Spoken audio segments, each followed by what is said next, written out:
25/2022 civil excise ഓഫീസറിൻ്റെ special ടോപ്പിക്കിൻ്റെ ചോദ്യങ്ങളും ഉത്തരങ്ങളും നോക്കാം. കേരളത്തിൽ വിദേശമദ്യ ചില്ലറ വിൽപ്പനശാല സ്ഥാപിക്കുന്നതിന് സ്കൂൾ ഓർ കോളേജുകളിൽ നിന്നും വേണ്ട കുറഞ്ഞ ദൂരപരിധി. Option C 200 metre. താഴെ പറയുന്നവയിൽ നിയമം മൂലം കേരളത്തിൽ മദ്യവിൽപ്പന നിരോധിച്ചിട്ടില്ലാത്ത ദിവസമേത്? Option D August 15.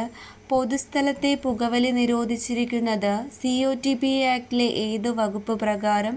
Option C 4. School പരിസരത്ത് 100 യാർഡ് ചുറ്റളവിൽ പുകയില ഉൽപ്പന്നങ്ങൾ വിൽപ്പന നടത്തിയാൽ COTP ആക്ട് പ്രകാരം ചുമത്താവുന്ന കൂടിയ പിഴ? ഓപ്ഷൻ സി 200 രൂപ. ഇന്ത്യയിൽ വിൽപ്പന നടത്തുന്ന പുകയില ഉൽപ്പന്ന പാക്കറ്റിൽ എത്ര ശതമാനം സ്ഥലത്ത് പുകയില ഉൽപ്പന്നം ഉപയോഗിച്ചാൽ ഉണ്ടാകാവുന്ന ഭവിഷ്യത്തുക്കളെക്കുറിച്ച് മുന്നറിയിപ്പുണ്ടാകണം? Option A 85%. ആരോഗ്യത്തിന് ഹാനികരമാകുന്ന ലഹരി വസ്തുക്കളുടെ ഉപയോഗം തടയുന്നതിന് നടപടികൾ സ്വീകരിക്കുവാൻ ഭരണഘടനയുടെ എത്രാമത്തെ അനുച്ഛേദത്തിലാണ് നിർദ്ദേശിച്ചിരിക്കുന്നത്? Option C article 47.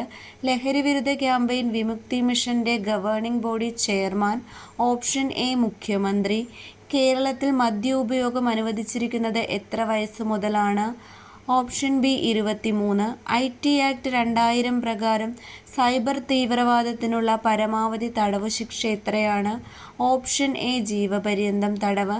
IT act 2000 section 77B പ്രകാരം തടവു ശിക്ഷ പ്രതിപാദിച്ചിട്ടുള്ള കുറ്റങ്ങൾ ജാമ്യം ലഭിക്കാവുന്നതാണ്.